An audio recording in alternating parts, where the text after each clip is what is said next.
යුගා අහසේ කාර්යකරන් වරෙන් ඔබ අපි ෆලෝ කරපා. තමසෙනා මායෙක් යන්න බොරට අඬන්න නැතුව. තේජනත් අහසිත් ගමන්ගත් රථය ඉදිරියට ඇදුනේ කිසිදු කතාවක් නොමැතිවයි. නිහඬ බව බිඳීමට තේජන හඬ අවදි කළේ වෙනදමෙන් නපුරුකමින්මයි. කොහෙට යන්නද හිතන් ආවේ? කටවං ඉන්න කියනවා ඉතින්. එයාට ඕනවට මාව අරන් යනවා. දැන් මෙතන බොරුවට කොහෙටද යන්න ඕන අහනවා. මොන මෝඩේද මන්දා. මොනවද මුණු ගන්න? කියන එකක් ඇහෙන්න කියනවා. ඇය කුඩා දරුවෙක් මෙන් හැසිරෙන ආකාරය දැක ඔහුට සිනහා නොවී සිටීමට නොහැකි වුණා. රවණ හැටි විතරක් පිස්සියක්. යාළුවෙගේ ගෙදර යන්න හැදුවේ. කවුද?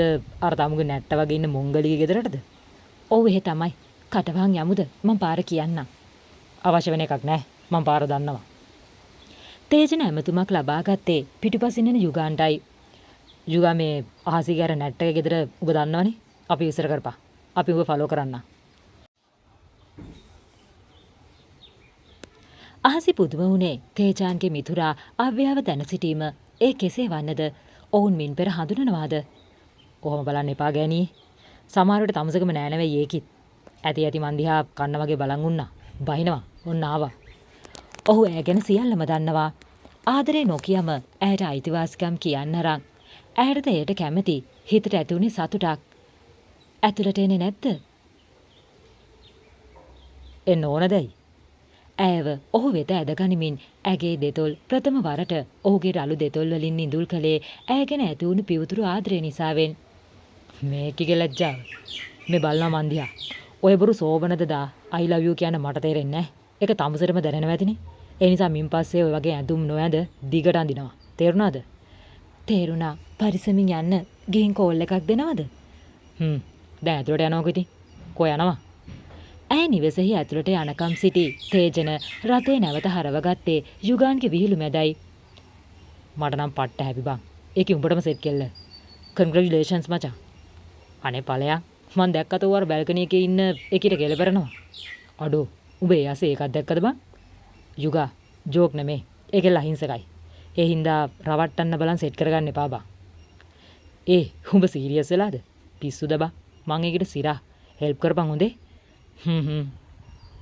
ඇයගේ සිනහව ඒ සිනිදු තොල් එක්ක තේජන අතරමං වෙද්දී තවත් පසකින් ඇය පිළිබඳ සිතෙහි ඇති වුණේ අපරිමිත බියක්. ඒට එහා නිසා. නැවතියන් හසි උඹ ඒ කාත් එක්ක දාවේ? බැරි වෙලාවත් අර නපුර නෙමෙයිනේ නේද? එපා හූ තමයි. තොගේ හිනාවෙන් මේක පේනවා. ඒක නෙමේ කෝ කට්ටිය. මේ ඉන්නවා. ඇසුනි කාලගෝට්ටයක් අතිජාත මිතුරියන් පාසල් වයසේ සිටම සයමි, මිතු, සදීෂා, අහස්, අව්‍යා. එකම මිතුරියන් 5 දෙනා ස්කූල් එකේ දඟම කල්ලිය.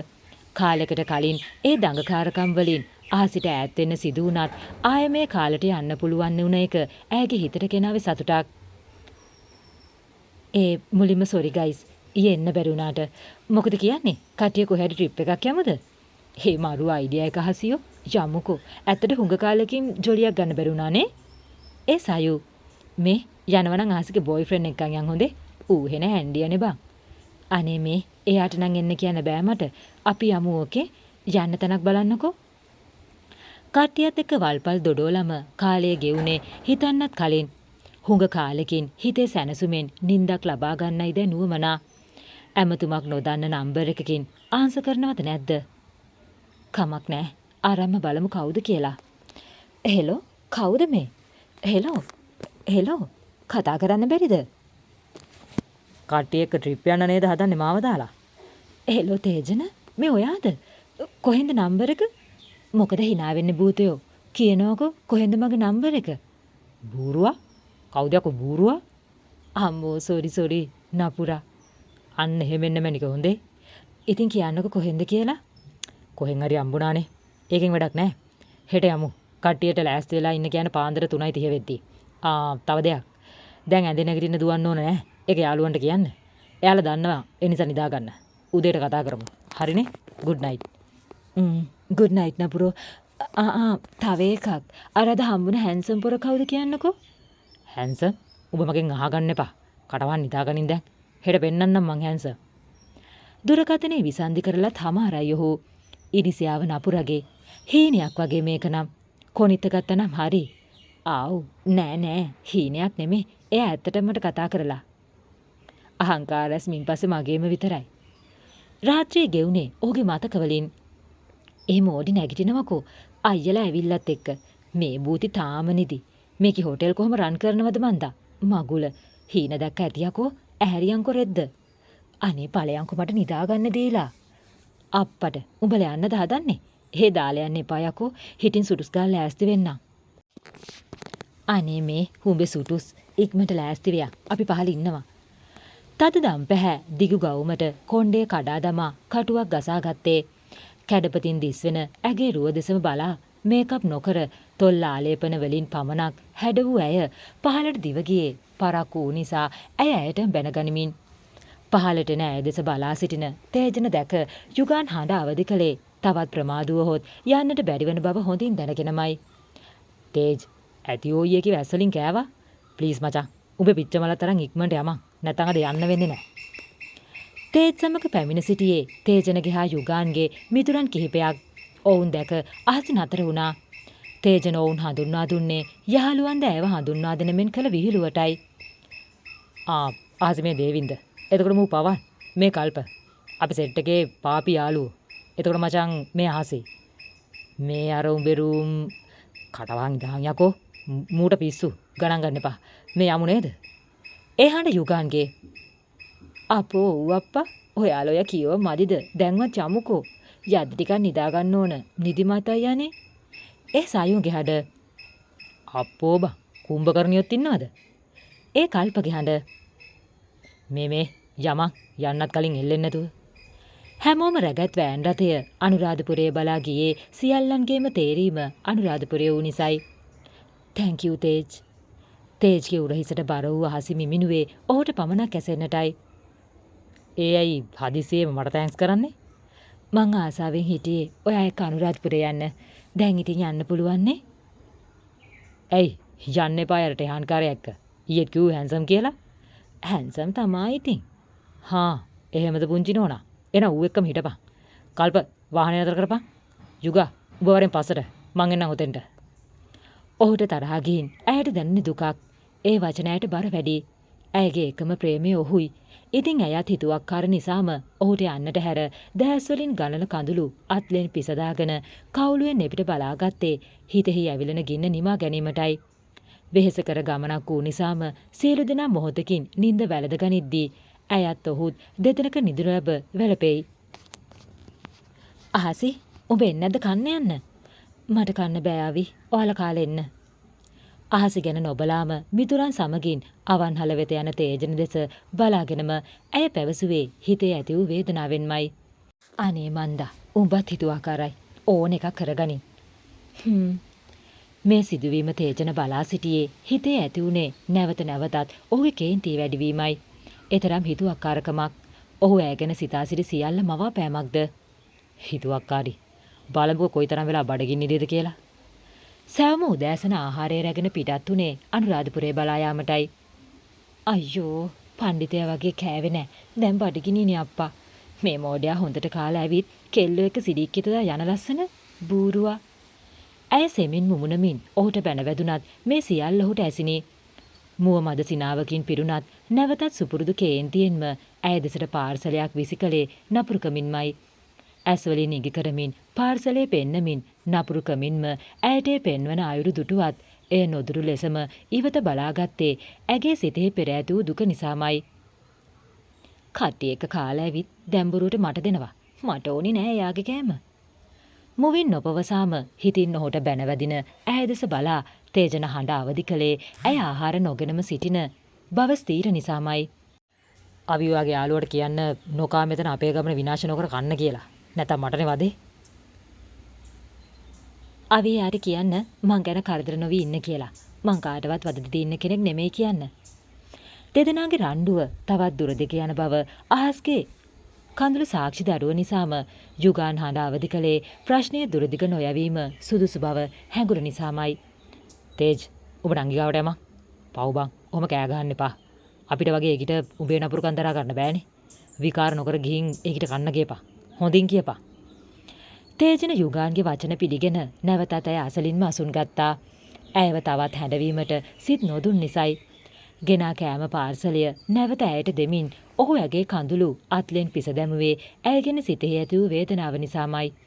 ලස්සන ඇස් රතු පැහැවෙලා, කම්බුල් රෝස පැහැවෙලා, මුහුණෙහි විඩාබර පෙනුමක්. ඒ ඔහු නිසා නේද බව සිතට ගෙනාවේ වරදකාරී හැඟීමක්. අහසි මුරණ්ඩු නැති දැන් කන්න. මට එපා කිව්වන සැරයක්. ඔයා කෑවනේ කටවහන් ඉන්න. මට බඩගිනි නෑ. කෑවේ නෑ තාම මාත්. මුරණ්ඩුනුයි මටත් කවලා ඔයත් කන්න. මට බඩගිනි. උදේරුණකා මේ තරම් වෙලාවක් උන්නමයි ඔය. ඇගේ ඇස් ඔහු වෙත ගියේ ෂණිකයෙන්. ඔහු තාම කාලා නෑ. ඒ ඇය නිසයි. තාම කාලා නැද්ද? ඉන්න මං කවන්න. ආයෙ මං අර මිනිස්සයා ගැන අහන්නේ නෑ. කියන්නෙත් නෑ. මාත් එක්ක තරහ වෙලා ඉන්න එපා. දුක හිතෙනවා. අම්මෝ හා බඩගිනි ඉන්න බෑනේ. ඒ නිසා තරහ නොවි ඉන්නම්කෝ. දැන්වත් කවනවකෝ බඩගිනි. අම්මෝ මුංගෙලව් එක. මේ අපේ මල් හිතුවේ කැතසින් පෙන්ලා නරක කරන්න එපා බං. අනේ ඵල යන්න. අපේ හසික ලැජ්ජාව. දැන් ටික්කට කලින් නේද මරාගත්තේ හුඹලා. මේ බලපල්ලකෝ. අනේ මේ එහෙම තමයි නේද මනික. ආව් ඔහොම යමුකමස්සිනා. මේ කොයිකටත් එක කියන්න. දැම්මනම් අපිට බාප්පල වෙන්න බෑ. මිතුරන්ගේ වීලු හමුවේ ඇය ලැජ්ජාවෙන් තවත් තුරුළු වුණේ තේජනගේ සිරුරටයි. තේජමට කෝල් එකක් ඇහෙන්නේ නැද්ද? දුරකථනයේ දෙස දැසැවූ තේජනගේ මුහුණේ තිබුණේ කැළබිලි සහගත සේයාවක් බව මුලින්ම දුටු යුගාන්. තේජ් මොකක්ද අවුල? කවුද කෝල් එකේ? යුගා වාහනේ ටික නතර කරපන්. වාහනේ නැවැත් වූ පමාවට එයින් නික්ම දුරකථනයේ රැගෙන එළියට ගිය තේජන දෙස බලා සිටි සැමගේ හිතේ ඇඳී ගිය ප්‍රශ්නාර්ථයක්. යුගා අයියේ කවුද තේජනට කෝල් කළේ? ඔයා දන්න කෙනෙක්ද? ඇයි ඒ තරම් කලබල වුනේ? දන්නේ නෑ නංගි. ඌ එයිනේ. එතකොට ඔයාම අහන්න. එයා හුඟක් කලබල වුණා ඒ කෝල් එක නිසා. ඒත් ඒ කවුද? එයා ඇයි කෑ ගහන්නේ? කාටද බනින්නේ? අහසගේ සිතේ ඒ පිළිබඳව ඇති වුණේ බියක්. ඒ රෙහාන්වත්ද? කලබලෙන් නැවතත් රිය දෙසට පැමිණි ඔහු යුගානට යමක් පවසමින් අහසි දෙසට පැමිණියේ ඒ කලබලෙන්මයි. අහසි මට පොඩි ගමනක් යන්න වෙලා. ඔයාලා යන්න. මං උදේ වෙද්දිහට එන්නම් ඕකේ? වාහනේ ගනින්. පරිස්සමට යමල්ලා. ඒත් අයියා එන්නේ නැත්තේ මොකුත් ප්‍රශ්නයක්ද? මාත් එන්නද ඔයා එක්ක? මං දැන් උඹට සැරයක් කිව්වනේ. ඵලයක්. මං එන්නම් කිව්වොත් එනවා. මුරණ්ඩු නොවි මං කියන එක විතරක් අහපන්. ඒ යුගා වාහනේ ගනින්. මගේ කැබ් එක දැන්ටමත් එනවා ඇති. උඹලා යමල්ලා. ඔහු හමු වූදා සිටම ඇයට ලැබෙන නපුරු කම්පමණි. නමුත් ඔහු ගැන සිතේ ඇති ප්‍රේමය ඇය දන්න නිසාම කඳුළු උනන ඇස් පිසදාගෙනම ඔහුගෙන් ඈතට යන රිය තුලට වී ඔහු දෙසම බලාගෙන සිටියේ දුකට වඩා ඔහු ගැන දැනුණු බියෙන්මයි. පිරිස රැගත් රථය හෝටලයක් අසර නතර කළේ එකිනෙකා දෙස බලා ගනිමින්. තේජාන් නැතිව සම්පූර්ණ නොවූ ගමන ගැන ඔවුන් තුළද ඇති වුණේ කනගාටුවක්. ආසිනංගි අපිට ඇවිදින්න ගියොත් හොඳයි නේද? තේජ නැති නිසා ඌ වෙනවා කිව්වනේ හෙට. අපි මෙහෙ නවතිමු. ඒක හොඳයිනේ. යුගාන්ගේ වචන සියලු දෙනා පිළිගත්තේ ඒ සත්‍යයක් වූ නිසාමයි. අහසිත් සමගින් හොටෙල් පරිශ්‍රය වෙත යන පිරිස දෙස බලාගෙනම ඔහු තේජනට ඇමතුමක් ලබා ගත්තේ ඔහු කලබලයෙන් පිට වූ හේතුව දැනගැනීමේ අරමුණෙන්. හෙලෝ තේජා මොකෝ සීන් එක? අයියෝ බා හදිසියේ ගියේ? ටෙරාන් කාර්යව හම්බ වෙන්න යන්න ඕන බා. මූ මොකාර දෙන්න හදන්නේ කියලා දැනගෙන එන්න. ඌට එච්චර හයියක් කොහොමද යකෝ? මගේ කී යන්ත්‍ර ගන්නවා කියලා මටම දිවුරන්න. බල්ලා අපි ගැන සර්ච් එකේ ඉන්නේ. උගේ ගෝලියෝ හැමතැනම. මං ඔකව හම්බෙලා එන්නම්. උඹ අර එක්ගෙන ටිකක් බලපන්. වැඩ ඉවර වෙලා එනකන් මට ඒකට ඇටෙන්ෂන් එකක් දෙන්න මේ වෙලේ බෑ. උඹට ටිකක් අවිට කියපන් කිව්ව බලන්න කියලා. උඹ තනියමද යන්නේ? පිස්සුද යකෝ? හිටපන් මාත් එන්න. මේක මං බලා ගන්නම්. උඹ අර කිව්ව බලාගනි. ඒ ඇති මං තියන්න. හෙලෝ තිබ්බ නේද මේ බූරුවා? මොන මගුලක් කරගනිත් දන්නේ නැහැ. රෙද්ද. අනේ මන්ද මේ බූරුවා මොනවා කරගනිද කියලා. තේජන ටෙරාන්ව හම්වීමට ගියත් ඔහුගේ මුවේ තිබුණේ තේජන හොව හම්වීමට එන බව කලින්ම දැන සිටි සේයාවක්. මං හිතුවා හරි උඹ එහෙනම් ආවා මේ ටෙරාන්ගේ ගෙදරටම. නැත්නම් උඹ හිතන් හිටියේ මං හැංගෙයි කියලාද? උඹ මොකෙක් වුණත් මේ තේජනට ලොකු නෑ. උඹට මම මේ අවසාන වතාවට කියන්නේ. අහසිකෙන් ඈත් වෙලා හිටපන්. ඒකි මගේ විතරයි. උඹ මේ ටෙරාන් ගැනත් එහෙනම් දන්න වැඩිනේ. මට ඕන දෙයක් මම ලබා ගන්නවමයි. ඒක උඹට පුළුවන් නම් නවත්තලා බලපන්. ටෙරාන්ගේ මුවේ ඇත්තේ කුරිරු සිනහවක්. උඹ මට අභියෝග කරනවද? මේකත් මතක තියාගනි. ඒ කියේ නියපොත්තකට හරි සීරීමක් වෙලා තිබුණොත් ඒ උඹ ජීවත් වෙන අන්තිම දවස. මතක තියාගනින් ඒක. මගේ කොලරකෙන් අතරපන් තේජන. මට උඹ එක ගේමක් නෑ. උඹ කිව්වා වගේ මං දිනලා පෙන්නන්නම්. එක රැයකට හරි ඒකි මගේ ඇඟට යට වෙනවමයි. තේජනගේ කෝපය ඇවිලී ගිය ඇසිල්ලෙන් ටෙහාන්ගේ මුවට පහර පිට පහර එල්ල කළත් ඔහුගේ මුහුණ ඇඳි ගුප්ත සිනහව එසේමයි. ඒගියෙන් ඈත් වෙලා හිටපන්. ජීවත් වෙන්න ආසනා. තේජන නික්ම යන දෙස බලාගෙනම ටෙරාන් ඔහුගේ මුවග වැටි යන ලේ බිඳු පිසදාගත්තේ අහසගේ මතකයන් සමග ඇඳුණු සිනහවෙන්. උඹ මට කොච්චර එපා කිව්වත් මට ඒක ගැන තියෙන හැඟීම මරන්න බෑ තේජන. ඒ ගැන දැනනේ හැඟීම මොකද්ද කියන මන් දන්නේ නැහැ. උඹ නිසා මං හුඟක් වෙනස් වෙලා වගේ දැනෙනවා. උඹ තේජන ළඟ ඉන්නකොට මාව පිච්චෙනවා බා. ටෙරාන්ගේ සිතේ ඇය ගැන ඇත්තේ කිනම් හැඟීමක්ද? අහසි උඹ දවල් කෑවෙත් නෑ. ආපු වෙලේ ඉඳන් රූම් එකේමයි. එහෙන් සෙක්‍රටරි කෝල් කරනවා. උඹට හොටෙල් එක ගැන ගානකුත් නෑ. උඹ එන්නේ නැතුව හිටියනම් මීට වැඩි හොඳයි. මොකද්ද බං වෙලා තියෙන්නේ? තේජ් කියෙන් හුඟක් වෙලා බං. මට තාම කෝල් එකක්වත් ගත්තේ නෑ. හිතට බයයි එයාට කරදරයක්ද කියලා. උඹ යුගාඥයගෙන් ටිකක් අහලා බලපන්කෝ ප්ලීස්. අයියා ගිහින් තියෙන වැඩකට ඉක්මනින් ඒවි. දැන් ගිහින් කාපන් පින් සිද්ධ වෙයි. නැගිටපන් හිටි. එයාට මට තමා කියලා යන්න බැරි. උඹ යමන් මං කැම රූම් එකට ගෙන්න ගන්නම්. ඇඟට දැනුණ විඩාව නිසාම මොහොතකින් අහසි නිර්දවදුව වැළඳගත්තේ ඔහු ගැන පමණක්ම සිතමින්. මධ්‍යම රාත්‍රී 12 පසු වී ඇත. ඇයට දැනුනේ ඇගේ ශරීරය යමුක වෙලා ගන්නවා මෙන් හැඟීමක්. බිය වී ඇහැරුණේ ඒ නිසාමයි. ඒ ඔහුයි මේ රාත්‍රියේ ඇගේ කාමරය තුල. නමුත් කෙසේද? මැනික ඔබ මගේ විතරයි නේද? ඔහුගේ මිමිනුම ඇසෙන්නේ ඇයට පමණයි. නැතුව වෙන කාගේද? මම මෙච්චර ආදරය කරනවා. ඒ තාම මට රිද්දනවා තේජ්. යන්න. ඔයා හොඳ නැහැ. එන්න එපා හුරතල් වෙන්න. හේ කොහමද? මේ මගේ දේවල්නේ. මට ඕනනම් මම නපුරුකම් කරනවා. අනික දැන් මේවට හුරු වෙන්න ඕන තේරුණාද? හුරු වෙන දෙයක් තව කොහෙද? ඔය ඇස්මාව පිස්සු වට්ටපු දවසේ ඉඳන් හැමදාම මගේ හිතේ හිටියා විතරයි තේජ්. ඒත් මට බයයි ඔයා මට නැති වෙයි කියලා. ඇයට ඒක සම්පූර්ණ කරන්න ඉඩ නොදීම ඇගේ දෙතොල් ඔහුගේ දෙතොල් වලින් තෙත් කළේ හිත පුරා ඇගෙන ඇති වූ නොයිදුල් සිතුවිල්ලෙන්. ඇතිද? ඔය වගේ ආයම කියන්න එපා මැනික. මං උඹේ, උඹ මගේ. ඒ අර අපේ මැද්දට ඔය එක එකටවත් එන්න මං ඉඩ තියන්නේ නැහැ. දැන් නිදා ගන්න. මං ආදරේ තේජ්. අලුත් දවසකට හිරු පායද්දී අහසි නැතු ඉවර කළේ රාත්‍රිය පුරා ඔහු හා සිටි බවට මතකයට නැගෙද්දී. ඔහු තාමත් තද නින්දේ. ඔහුගේ රළු කම්බුල මත ඇයගේ සිනිඳු දෙතොල් තියාම ඇය අවදිව දුරකථනය වෙත ගියේ ඔහු වෙනුවෙන් උදෑසන කෝපි ඇනුම් කිරීමටයි. හෙලෝ, රූම් නම්බර් 56 වලට කෝපි දෙකක් එවන්න. ඕකේ.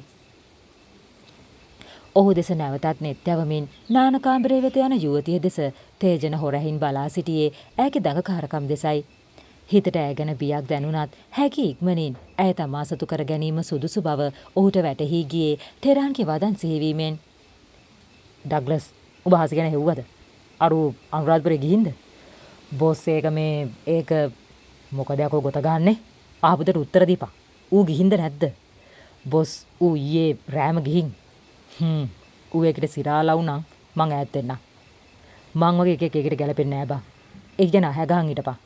ඒක මගේ නෙමෙයි වුණත් පරිසම් කරන්න ඕන අර බැල්ලිගේ. ඕකේ බොස්. අපි මැඩම් කෙනා ඇලට් එකේ ඉන්නම්. ඒත් බොස් ඒ කෙල්ලට ආදරේ නම් ඒක උස්සමු.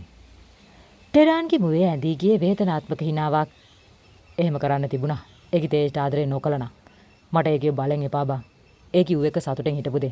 දැන් ඔබ යමන්. ඩග්ලස් යන දෙස බලා නැවතත් මත්පැනින් සප්පා යම් වූ ටෙරාන් සිහි කළේ ඇය මුලින්ම ඉතාලියේ දුටුව දිනයයි.